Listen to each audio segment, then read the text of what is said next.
Hello everyone, this is our fourth lecture of design of experiments. So in previous lecture we have seen a model used in completely randomized design.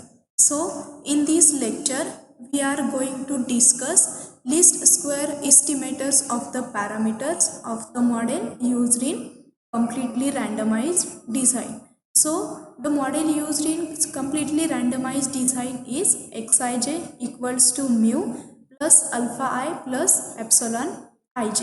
So in this model, mu and alpha I, these are the two parameters, and in this lecture we are going to estimate these parameters. So let us discuss derivation or estimators of these parameters. Now we are going to discuss least square estimators of the parameters of the model used in completely randomized design. So in previous lecture we have already discussed model used in completely randomized design. So let us take a review of that model.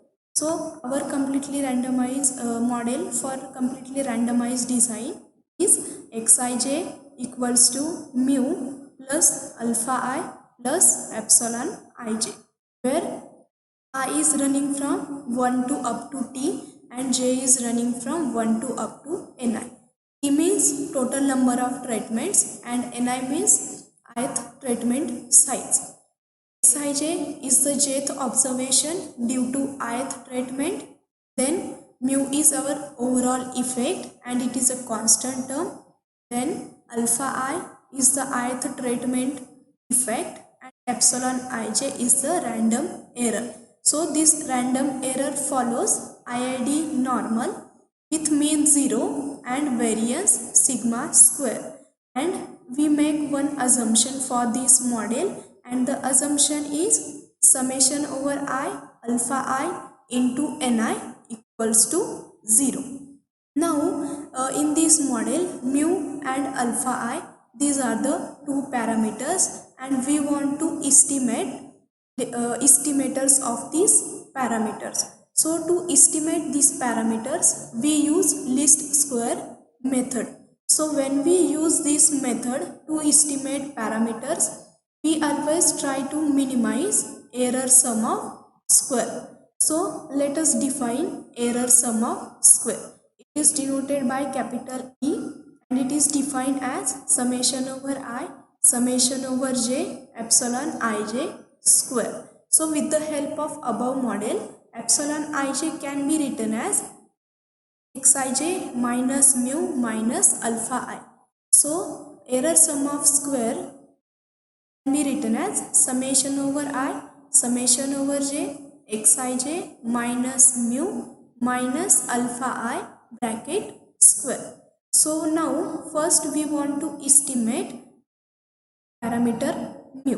So to estimate this parameter, we differentiate our error sum of square with respect to mu.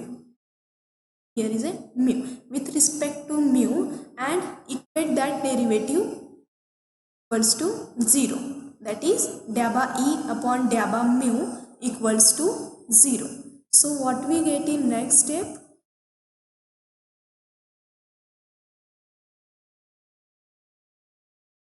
So take dabba upon dabba mu in bracket summation Xij minus mu minus alpha I bracket square and equate it to 0.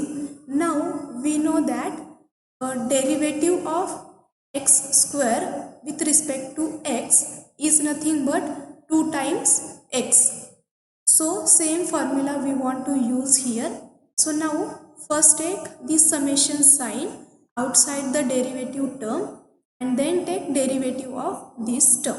So what we get is summation over I summation over j. So derivative of this term, that is Xij minus mu minus alpha I bracket square is 2 times Xij minus mu minus alpha I, and again take derivative of this term with respect to mu, that is Xij minus mu minus alpha I with respect to mu.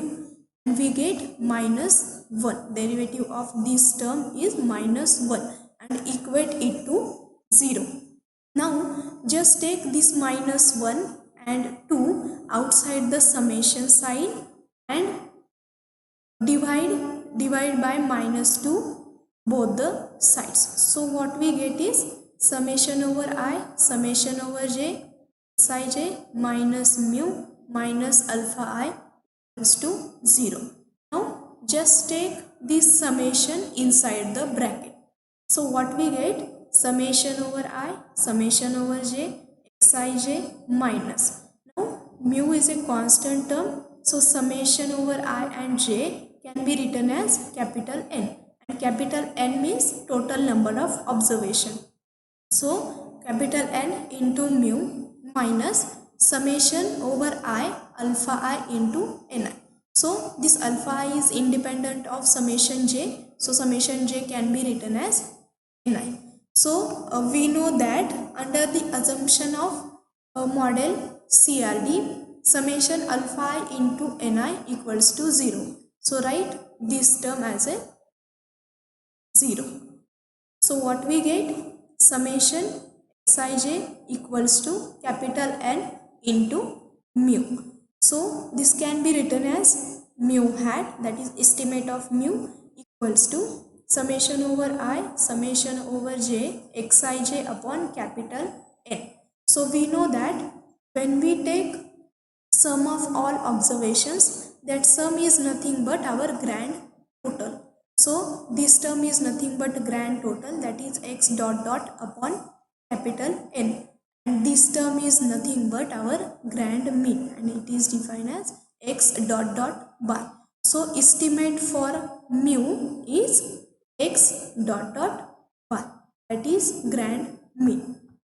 So now we want to find estimate for alpha I, that is ith treatment effect. So to find estimate of alpha I, just take derivative of E with respect to alpha I under value of mu hat. So take value of mu hat and equate it to 0. So let us consider dabba upon dabba alpha I in square bracket summation xij minus mu minus alpha I bracket square under the value of mu hat and equate it to 0. Now we want to estimate this term with respect to alpha I. So take this summation over j outside the derivative. So what we get, summation over j square bracket take dabba upon dabba alpha I summation over I xij minus mu minus alpha I bracket square and under the value of mu hat and equate it to 0. Then in next step what we get, summation over j in square bracket dabba upon dabba alpha I. So now just simplify this summation sign over this bracket. So what we get, dabba, so simplify this summation sign and take this dabba upon dabba alpha I to each term. So we get dabba upon dabba alpha I. So first I equals to 1. So what we get, the first term x 1j minus mu minus alpha 1 bracket square.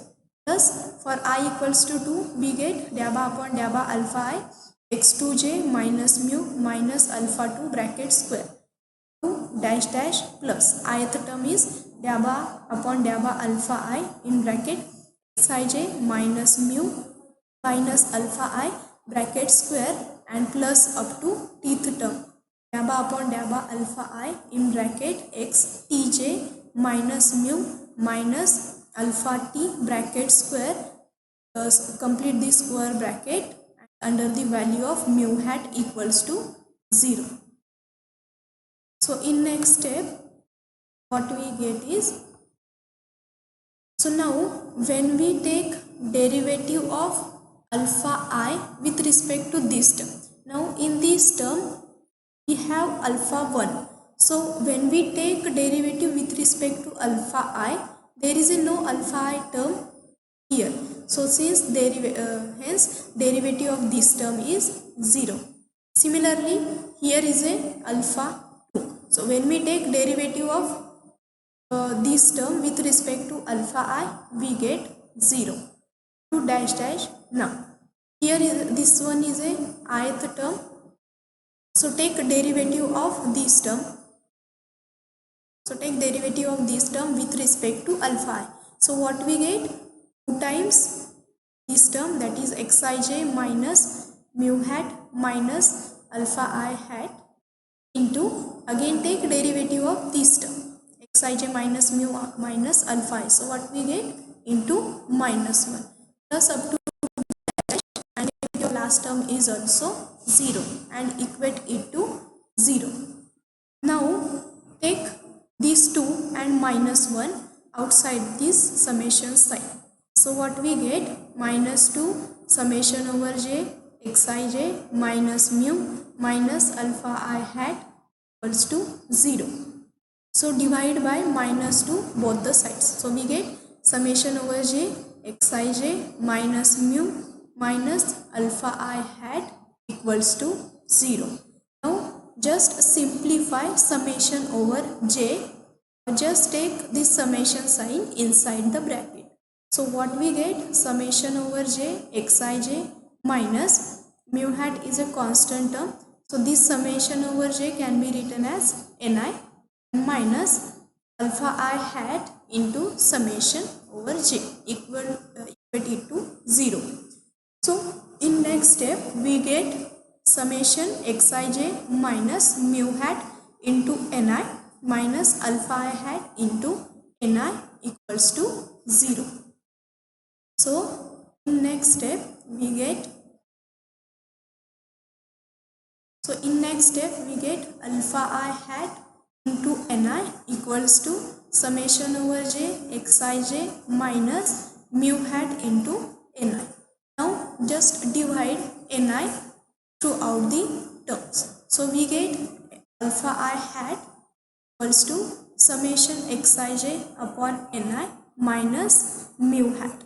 Now we know that summation over j xij is the ith treatment total.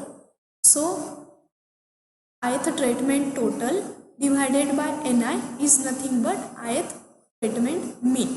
So what we get? Alpha I hat equals to xi dot bar minus, and the estimate of mu hat is grand mean. So minus x dot dot bar. So we know that here xi dot bar is summation over j xij upon ni. So estimate for mu is a grand mean, and estimate for ith treatment effect is xi dot bar, that is ith treatment mean minus grand mean. So this is about least square estimators of the parameters. Now we want to prove some statements or some formulas which we required to find variance for estimates of the parameter mu and alpha I. So our first statement is xi dot bar can be written as mu plus alpha I plus epsilon I dot bar.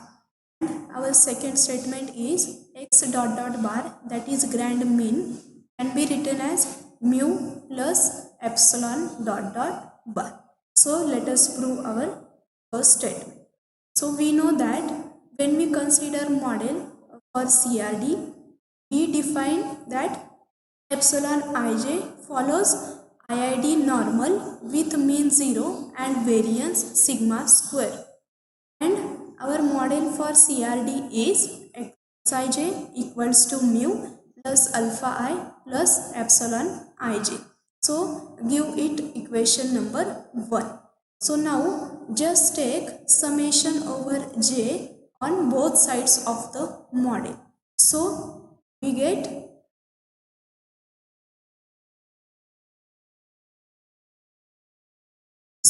what we get? Summation over j xij equals to, now mu is a constant term, so summation over j can be written as ni plus summation over j alpha I plus summation over j epsilon ij.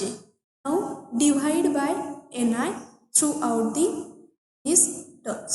So what we get? Summation over j xij upon ni equals to mu plus, here we get alpha I, since this is summation over j, so this term can be written as ni into alpha I, so we get plus alpha I plus summation over j epsilon j upon ni.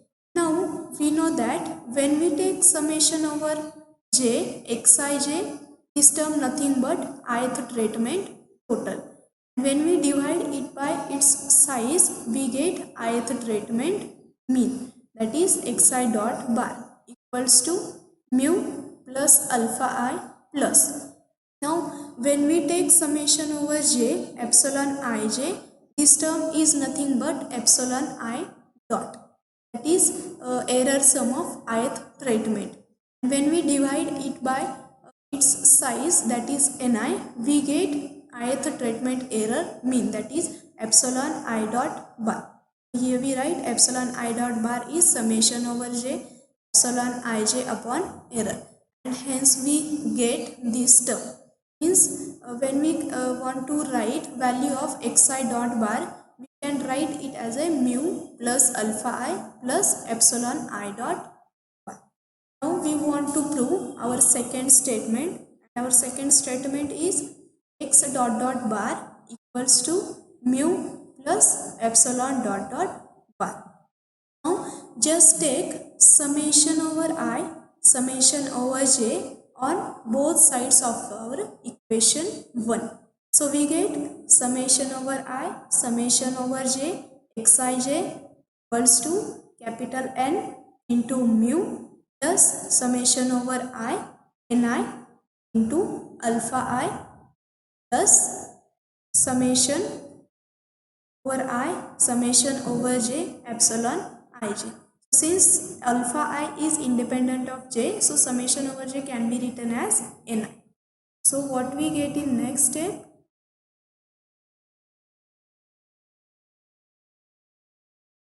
In next step we get summation over I, summation over j xij equals to capital N into mu. Now we know that assumption for CRD is summation over I alpha I into ni is 0. So hence we take value of that term is 0 plus. So when we take summation over I, summation over j epsilon ij is grand total, that is grand total for error epsilon dot dot.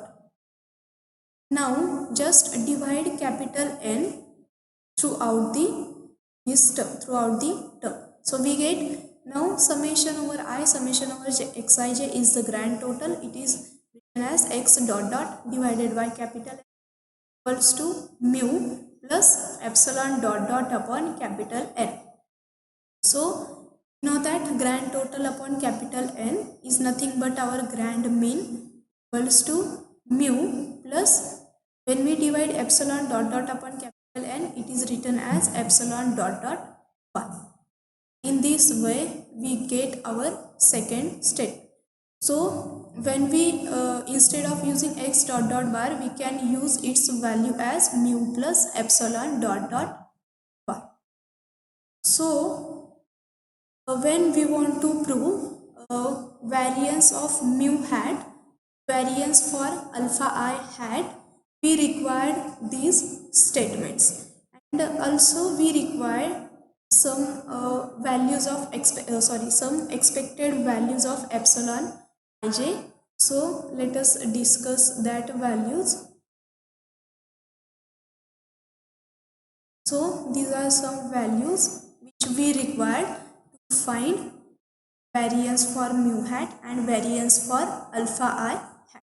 So we know that epsilon ij follows IID normal with mean 0 and variance sigma square.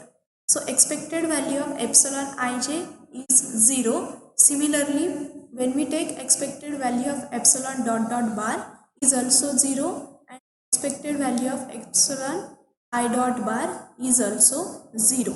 Then expected value of epsilon ij square is sigma square. So we know that if we consider variance of epsilon ij square is sigma square. So with the help of that, or variance of epsilon ij is expected value of epsilon ij square minus expected value of epsilon ij whole bracket square. Now expected value of epsilon ij is 0.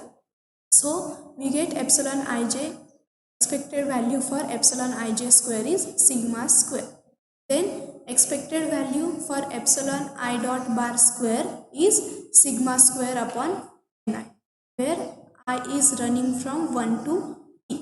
Then expected value for epsilon dot j bar square is sigma square upon t, where j is running from 1 to n. Then expected value for epsilon dot dot bar equals to sigma square upon capital N. Then next one is a expected value for epsilon I dot bar into epsilon dot dot bar is sigma square upon capital N. Last one is expected value for epsilon I dot bar into epsilon ij is sigma square upon. Similarly, expected value for epsilon dot j bar into epsilon ij is sigma square upon t. So these are the some remarks for expected values of epsilon ij. So we want to use these expectations when we find variance of alpha I, variance of our mu hat, that is estimate of mu. Thank you.